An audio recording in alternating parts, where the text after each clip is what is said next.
Working on it. Is Oh, recording. no, It doesn't. Oh, there we go. it's trying to. It says start. Okay. Well, of course, I'm not going to insult people. That would just be plain rude. No, you. But There's a very clear line drawn when we're talking with each other off the air, and then when we actually start recording, there are yeah. things we are not permitted to say that would Okay. be interpreted as insulting by ordinary mortals. And it just even calling them ordinary mortals is probably going to offend somebody. If you were just offended by that, really tough luck. Get a Yeah. grip on reality, right? That's Isn't right. that the name of our grip reality? You really need to get a grip on reality. Oh, So God, I please need a don't write grip to us, so Mike badly. at Gripping Reality, spelled with an I only. If you have a complaint, Mike at Gripping Reality, spelled with an I. Oh, If you have yeah. a compliment, Mike with a Y at Yeah, right. grippingreality. Anyway, all right. Oh, Enough of God. that Here stuff. we go. All right. 010, we've Podcast been talking 10, 010. PEMB, which nobody knows what PEMB is, but they do know why do people act that way. And PEMB. PEMB. And the Anyway, question is the B silent like as in dumb? I don't know. We should have probably reworded this as DUMB, but we didn't. We said PEMB. It's too PEMB. late now. It's too late because we've already put a whole bunch of late. stuff out there. Yeah, there's too much PEMB, everything. but they will know what this is because PEMB is perceptions, Emotions, motivations, and behaviors. And And today you take is those four complexes, and that is the sum total of reality as we experience it. Okay, class done. There's going to be There a we quiz go. on this tomorrow. Cool. Bring your number 2 pencil all sharpened. If If you break the end of your pencil, there's no point. So don't bring that pencil. First off, they don't know what a pencil is anymore. A stylus. If you bring your stylus and the end is broken off, there's no point. Wait, on a stylus, there's no point anyway. There's no point anyway. All right. That's right. Sorry about that. Should we start recording over again? No, I like No, this. let's get into the subject. All right, All right. PEMB. We're doing podcast 10. This one is on behaviors. Behaviors. How many human behaviors are there as options for people to choose? There are 2. No. That's the wrong answer. You failed the test. There are 3. No, way more than 3. All right, okay, there's 7.4 billion people on the earth. They have 24 hours a day, which is 3,660 seconds every single day, times how many years they all live. How many behaviors are possible options in the human condition? 2. Hundreds of trillions. Trillions upon trillions to the exponent of trillions and trillions. I mean, the number of behaviors. Now, how many non-behaviors are there in the human condition? 2. No, the same trillions upon trillions. Everything you do, you held up 2 fingers. How many fingers did you not hold up? No. How many did you not hold up? So normal people would say 8, but I would say no. You did not hold up 6 fingers because the other 2 are thumbs. Oh, God. Okay. So if you hold up 2 fingers, you don't hold up 8 digits, 8 fingers. We'll count thumbs as fingers. So you have 10 fingers. If you hold up 2, you didn't hold up 8. That is what we're trying to teach. In behaviors, there are 2 options. What are the 2 options or the 2 aspects of behavior that we're going to talk about in PEMB? We're going to talk about engaged and disengaged. Engaged behaviors and disengaged behaviors. Okay? Right. The concept of as simple as can be, an engaged behavior is what you do. You hold up 2 fingers. You can pick which 2 fingers. You can do these 2 fingers. You can do these 2 fingers. It doesn't matter which 2 fingers. We're going to call thumbs fingers. But if you hold up 2, that means you're not holding up 8. So if you say something, what did you choose not to say? That's a disengaged behavior. And one of the issues that we run into frequently when we're dealing with people in the middle of a crisis is the response. When we identify part of the factor, they'll say, hey, don't blame me. I didn't do anything. Right. Wait, don't blame me. I didn't do anything.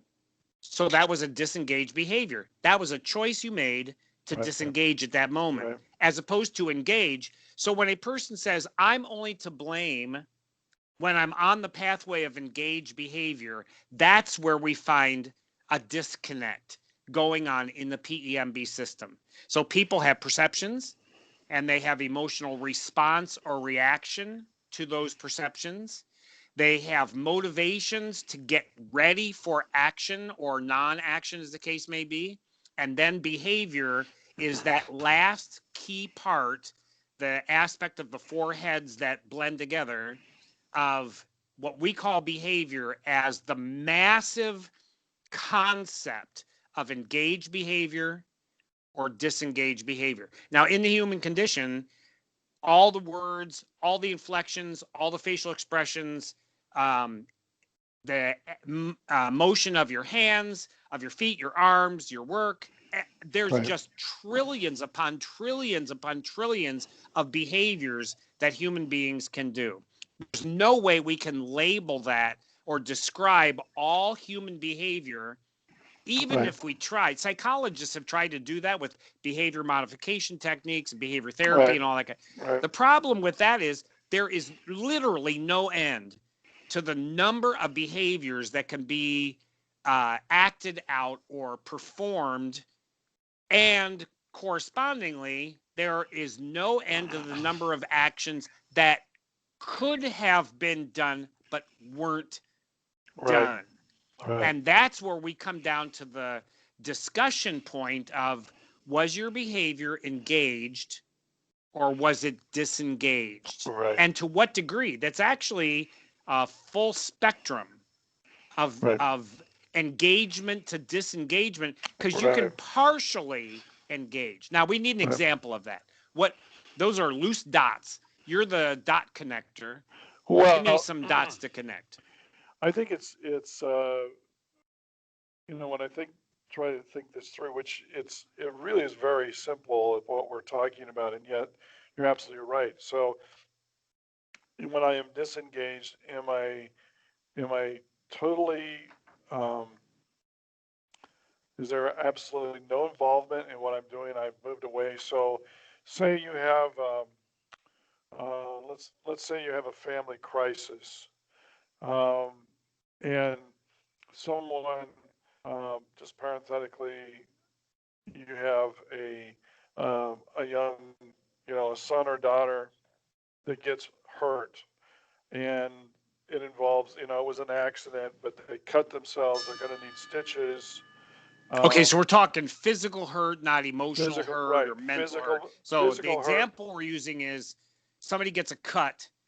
And it's so deep and so bleeding so much, they're going to need stitches to close it off so it can heal. Okay.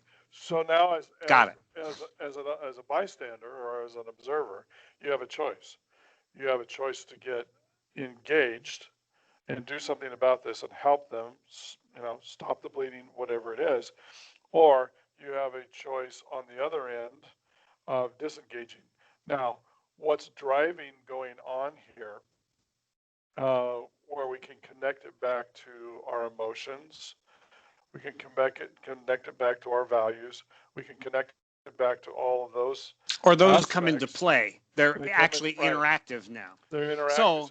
So what are the options in, you have a bad cut and there's, let's say,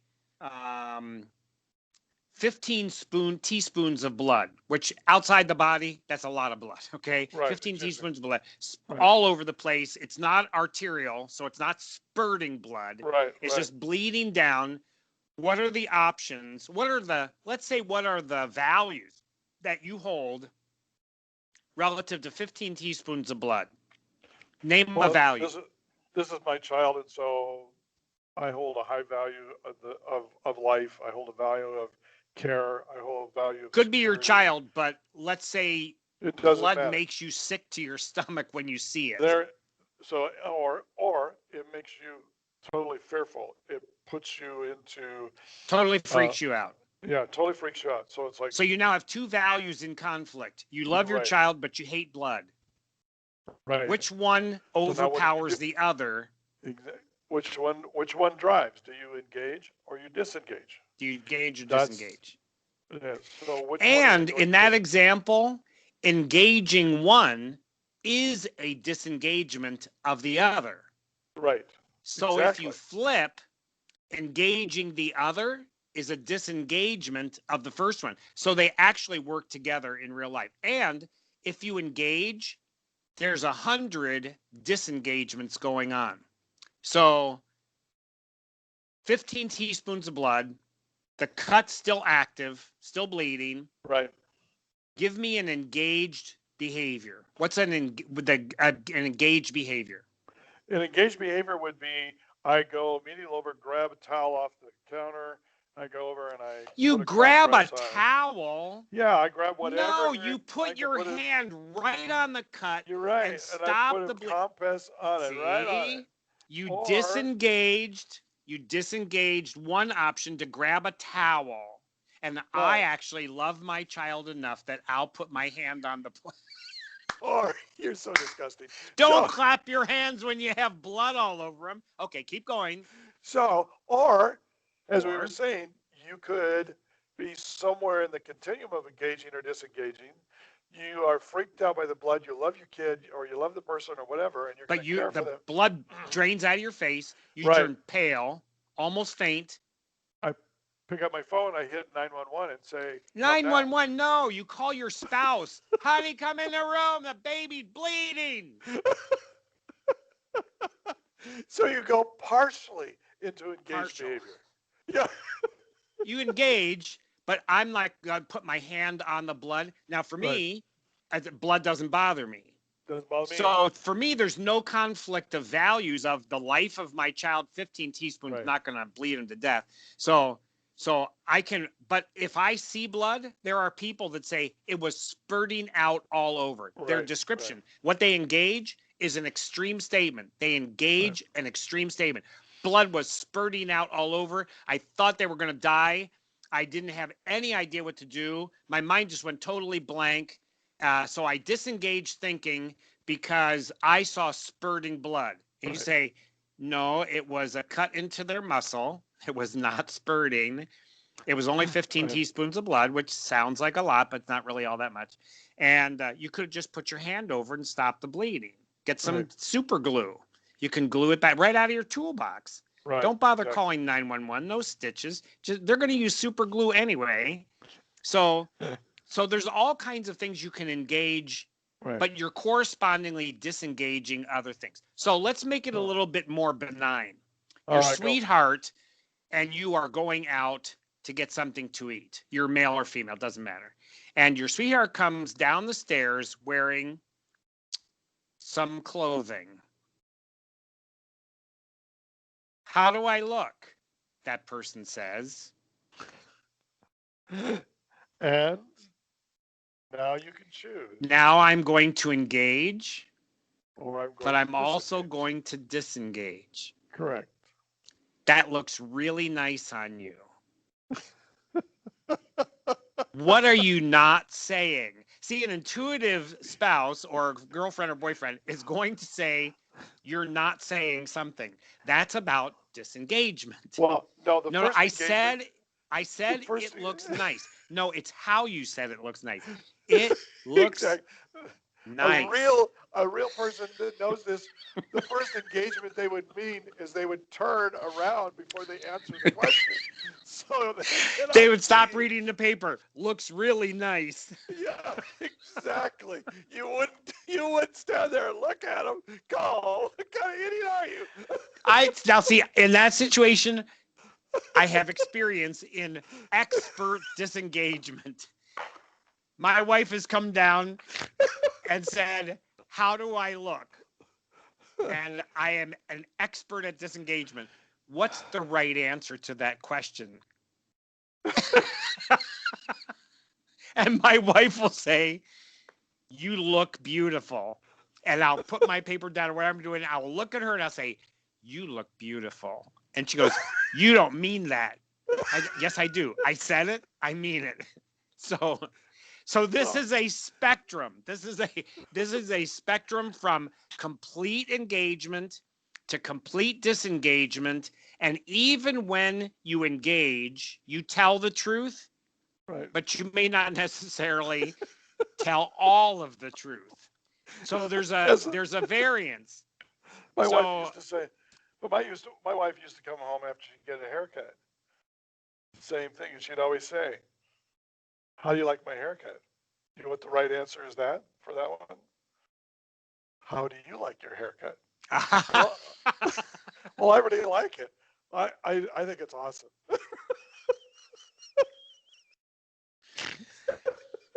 that's good. So when does it become a problem? I mean, other than the fact that you really didn't necessarily say the exact truth about what that particular piece of clothing looked like on the person, but when does it become?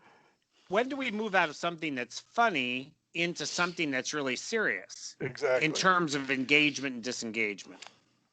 Well, that has to do with, I think you come full circle of in the area of where there's conflict or there's dynamic going on within the emotions and the dynamic of interaction with people where when you need to engage in behavior, I'm sorry to use that word, but where that really is a function of what should be taking place, you are disengaging. So, for example, you use a really good, you have a really good example when you talk about empowerment and emotions, and you use the hypothetical of where you're home, your kids are supposed to be getting ready for bed, and you uh, you say to the kids, "Hey, kids, get ready for bed," and you're watching TV, but you're doing something else.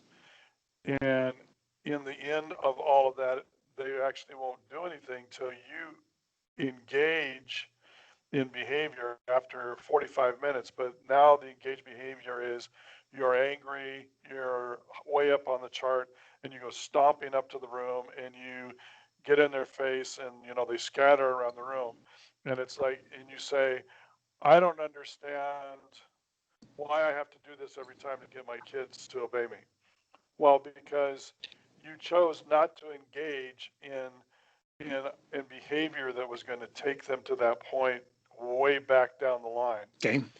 You So waited you too long to engaged engage. in the engagement was sitting in your chair, watching the television or reading the newspaper, whatever you're doing, Computer, eating your right, dinner. right, And and the disengagement at the same time is having some consequence to your right, child resisting your instruction. So you right, say go to bed, they disengage, they don't go to right, bed. They don't even start right, getting ready for bed. You disengage getting out of your chair and doing anything about it. So you engage a preferred action of just staying in your right, chair right, and yelling. You engage right, yelling, you disengage acting. And right, at the moment you begin to engage acting, your child says, oh, I know now my parent is serious and I right, better start jumping towards bed because there's going to be a consequence.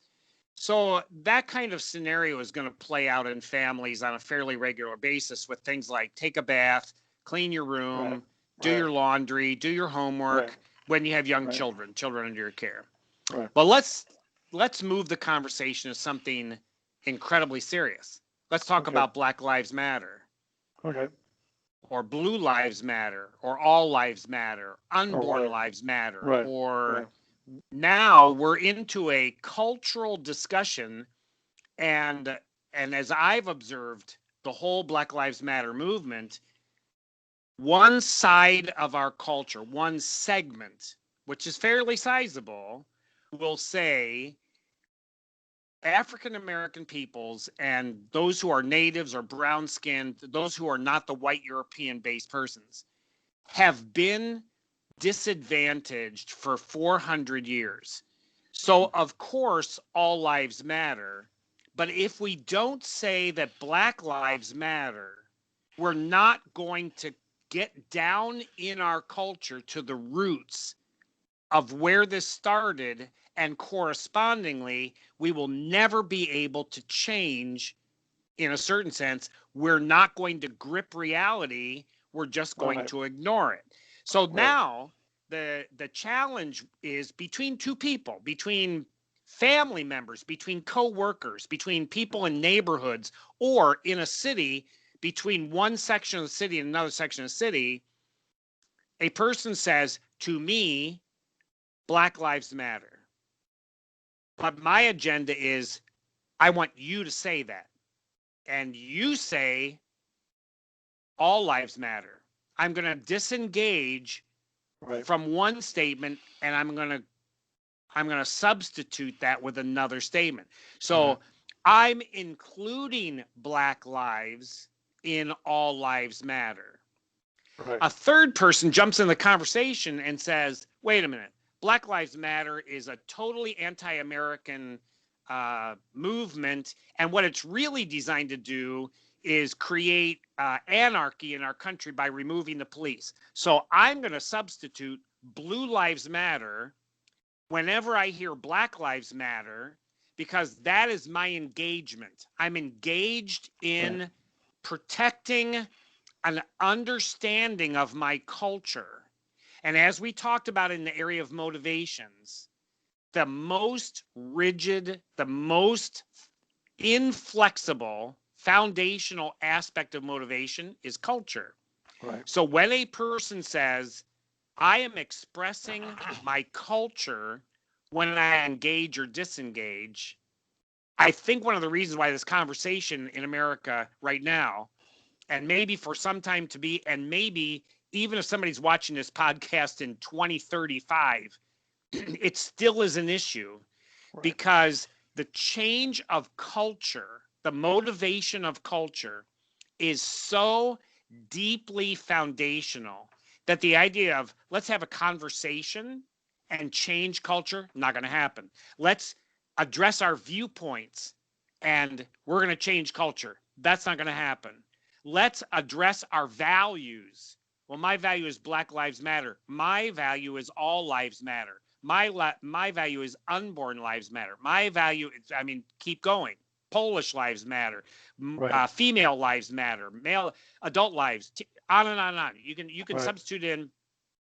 Those are my values. Go further and say it's my habit.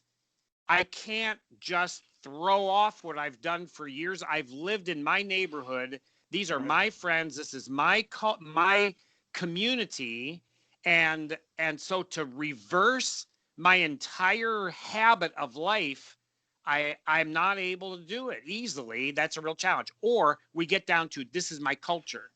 I Right. have a suburban culture. I have an urban culture. Right. I Right. have a East Coast culture. I have a West Coast culture. I have a highly educated university culture. I have a very blue collar working class culture.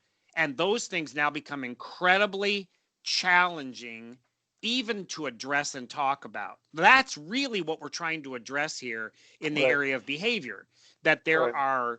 there are engaged behaviors, something you can see, you can hear it, you can observe the inflection, the hesitation in the voice. You can sense the passion because it's there. All those aspects of engaged behavior. And correspondingly, there are disengaged behaviors that you cannot observe. A disengaged behavior is something someone Right. did not say. They never flinched. They didn't blink. That's a disengaged behavior. And so trying to understand the the two avenues of engaged and disengaged behavior at the initial introduction of it, you say to your child, eat your peas, and your child says, no. That's an engaged behavior. Right. You can get it. When the child says, you say, eat your peas, and the child says, can I tell you what happened at school today? They're disengaging an answer to the question. They don't want to answer the Right. question. Right. Did you eat cookies before dinner? Is that why you're not really hungry? Did I tell you what my sister did to me today? No. What did your sister? Wait a minute. How'd you do that? So the Right. nature of disengaged behavior is sometimes extremely obvious. But when we get into these more weighty issues, the blend of engaged behaviors and disengaged behaviors becomes much more, it's both a science and an art, a finesse to understand better and better how those two really sides or of the spectrum, fully engaged, fully disengaged, and the blend in between now becomes kind of the art of living. That's really what it's about. Yeah. And I think that one of the things I think of so many times where you and I both have worked on significant teams that are leadership type teams or, whatever within um, within education, within the church, within the community, the dynamic of that you see happen so many times is people not understanding the concept of engaged and disengaged. And they will leadership so many times doesn't know what to do with that or how to change that so that they're getting the input, they're getting the resources, they're getting the thinking, they're getting all of that incredible value from the people in the room. Because some people have gotten so good at disengaging for all kinds of emotional reasons that because they don't understand also what's going on in their own emotional world or why things are driving the way they're driving. It's the material we're working with and we want to help people understand is that's what we're trying to do. We want to help you understand how to develop real potential in a lot of the folks that are around you. Because you find when you start getting that yourself, then you start being able to really help people at a whole different dynamic and level that if you're in business, you want those people. Those people don't think like you. But so many times in those cultures, um, that there's the propensity to go with people who think like you, who have the same kind of mindset, and so on and so on and so on. That's nice. It's great. It's a lot of fun, dynamic wise, but it really is not the best way to develop life and develop really depth in what you're trying to do.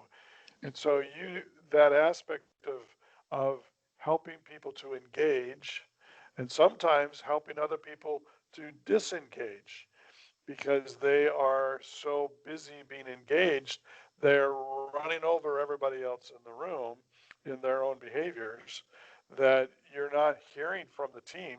You're hearing only for one or two, three people when you have another five or six sitting around the room. And somehow it's your role, it's your job to engage those people in the behavior. And what is that behavior? That behavior is their capacity to be able to inject into what you're doing the kind of resource, the kind of input that you hired them for in the first place. So this is real. I mean, from a standpoint of life skill, this is a very, very important life skill to understand how these four things interact: perceptions, emotions, motivations, behavior, and to see how they influence each other on a continuum that's consistent. And then again, when you do that, you begin to understand what reality is. You're able to grip that reality, because now you have a better understanding of why this is happening. And when you understand why it's happening, then going to use something to fix it is really not that tough. But Mhm. it's the understanding the dynamic that really is the primary part that goes here.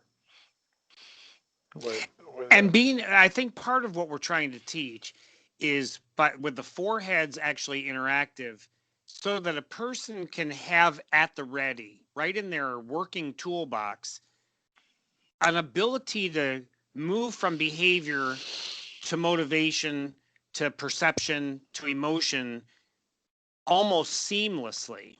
right, There was a group of pastors that early on in the COVID situation, we were doing a prayer walk through our community, and just maybe 7 or 8 of us pastors. We're walking along. We were trying to stay distant from each other and kind of go 2 by 2, or at least nearby, to pray for our community and pray for the businesses and just to be a presence within our small town.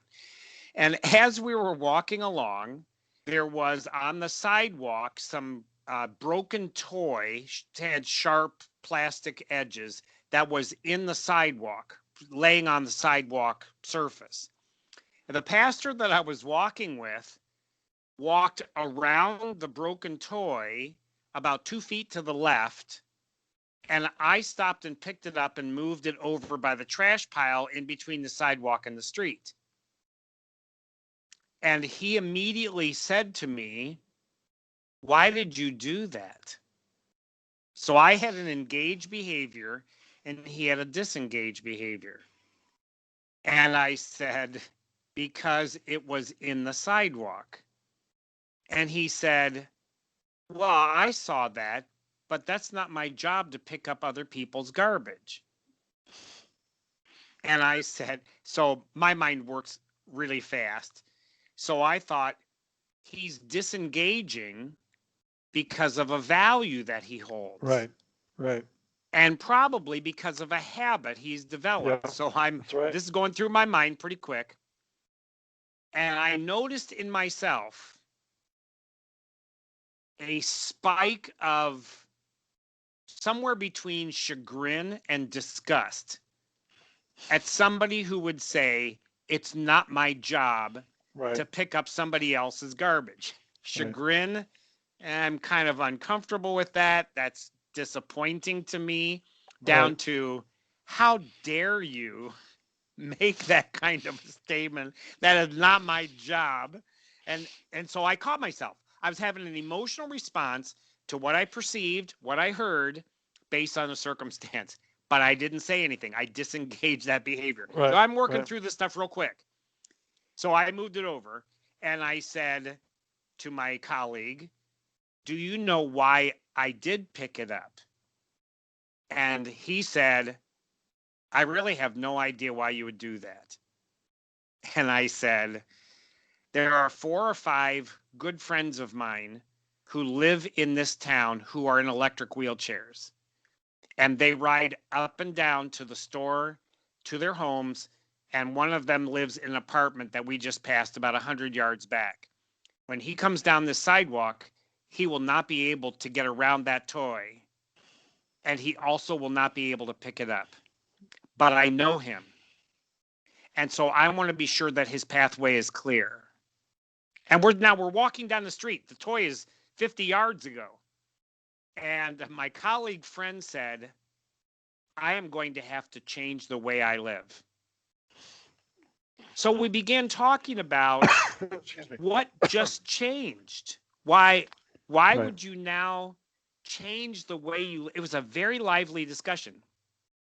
If I had acted on my chagrin or my disgust, right, it is quite foreseeable that we would have stopped walking side by side and gone several months or years having tension between us, right, if not forever. That right, was a moment of breaking our relationship. If I said, "You call yourself a minister, you are an absolute pig. I cannot believe that you won't bottom yourself out in the cesspool of life to pick up a broken toy and move it over to the side of the road because what, you're too good." If I had engaged that behavior, that could have destroyed our relationship. if I said, oh no, I'm paid by the town to do that. It's a part-time job I have. And then Right. we would have passed by and nothing would have ever been, or I would just shrug my shoulders and say, well, I do. There would have been a non-event. But what happened was we were able to talk about, well, what are your values? What are your decisions? What are your habits? Why would you disengage and why would I engage? So for me, it's not about the importance of the garbage or picking it up. It's the person in an electric wheelchair who is my friend. I Right. know him. And so for me, the broken toy in the middle of the sidewalk is not disgusting garbage. It's an obstacle to my friend. I put it in those terms. And in our conversation, I was able, without badgering him or insulting him or shaming him, to be able to say, here's why I do it. And his response is, I need to change the way I live. That is a teachable moment. That's right. Who in the world could have planned such a moment like that? Right. Those kinds of things happen frequently. What we're trying to do is provide for people a set of tools that we've spent many years developing that they can learn and practice from these podcasts in a much shorter time period and be able to have an ability to recognize the moment and know what to do about it. Right. That's why we're doing all of this. Exactly. And so it comes back to, folks, when we look at why do people act that way, when you take the diagram that we use as the four heads, which are perceptions, emotions, motivations, and behaviors. And why do people act that way? What is it doing to me? And what am I going to do about it? So it's the observation of first asking, why, what? But at the same time going, well, but what is that? What's that doing to me? What is that kind of dynamic is that having on me? I.e., where you just finished the story with the pastors, to come into that question of wait a minute, what is that doing to me where he engaged a behavior? And then what am I going to do about it? Well, I want to figure out what it is that I'm doing that makes me respond that way, to disengage when I need to engage. So we're really not here to do, in these last four, in 7, 8, 9, and 10, these are the core of what we teach. To be frank about it, there's a lot of material here, I know that, but there's so much more that goes into this. We have tools, we have, practices that we have a lot more depth that goes in, but we're not going to do that. Hopefully over the coming weeks and months, we'll keep fleshing that out in our podcasts and the dynamic of the themes, the things we're talking about that are relevant of the day. But we're going to be using this material to help explain that, to help people develop those tools. So we'll refer back to them. I think that that's what's important to us, is for you to understand that we're about helping people engage in life, to find the ability to be able to function and to work through issues in their lives so that they can have wholeness, if you will, to a great degree. But it's very practical. We're not theorists. We're not, we know that there's a place for therapy and psychology and all of those things. We're not against any of that. We use that ourselves, okay?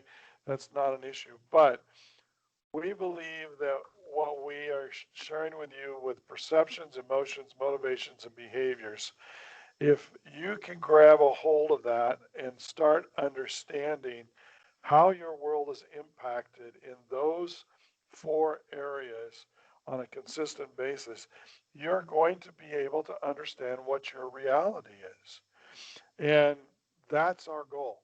We're not here to be slick. We're not here to sell really a lot of anything, as much as we want to give people hope that, you know what, I've been stuck in this mode, or I'm a young person, I'm really confused, and I don't understand how life works, and this is crazy, and I've had all this stuff go on in my young age, or I'm a really elderly person, and I am so tired of the same kind of thing repeating itself, and I don't know how to get out of there. It's like my wheels are spinning all the time.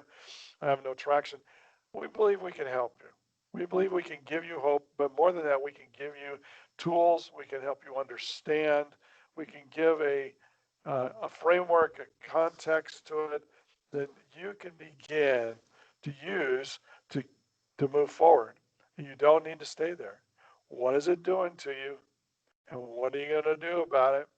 If we can own our lives and say, this is my life, I want to understand reality. Those two questions are going to get you tons of mileage, because it's going to drive you right to what we're talking about, where, okay, then let's talk about what is it doing to you, but then what are you going to do about it? So you can think of it in perceptions, emotions, motivations, and behavior. What's it doing to me? Now what am I going to do about it? Okay, and we can help you with that. Understand? Does that make sense? And so one part of the second question we can word in a wide variety of ways. We're going to do that over time. But what will I do about it? What can I do about it? We will not say, what should I do about it? Or what do I need to do about it? Because now we're setting up obligations and requirements and standards. Right. You may say, I am getting an understanding, but I don't know how to manage it. I don't know how to work with it. I I have a partial grip mentally, but I don't have a good grip on what are my next steps. Gripping reality is about all of that. It's not one side, mental Right. versus Right. behavioral. We're Right. not doing behavior therapy. It Right. really is the entire, it's reality therapy, if you will. Exactly. And reality is our perceptions, our emotions, our motivations, our behaviors as they interact and Right. affect each other in very mysterious and wonderful ways. Right. So the objective for us is not to predict your behavior or analyze your behavior. It's to give you knowledge and skills to be able to grip reality. So if you want to find us, where do they go, Michael? We're on YouTube right now. We're looking at other platforms, but you can go and Google and type in Gripping Reality or Mike with a Y and Mike with an I, Myke and Mike, and you'll find us. We have a Facebook page. Why do people act that way? Gripping Reality. It's all tied together. So rather than go to 19 different locations, type in any one of the open doors and you're going to come in the same room. You might come from the south. You might come from the north. You might come from the ceiling, but you're going to come into the same room, which is what Myke and Mike teach in Gripping Reality. And we will do everything we can to help. So you can send an email to Myke at Gripping Reality. Spell Mike either way. MYKE, MIKE. We swap the information, and that comes up in our podcast as somebody asked this question or they didn't want their name or even the reference used. We'll be able to bring up a topic. You'll know that it came from you and not nobody else needs to know. Or you'll say, use my name and my position, and I really want this out there so we can discuss it. We'll do that too. So Myke at grippingreality.com. We'll take it from there. It's been great. So thanks for listening. I hope it's been helpful to you. We'll see you at next one, 011. Number 11. What that is. Number 11. Number 11. Have a great one.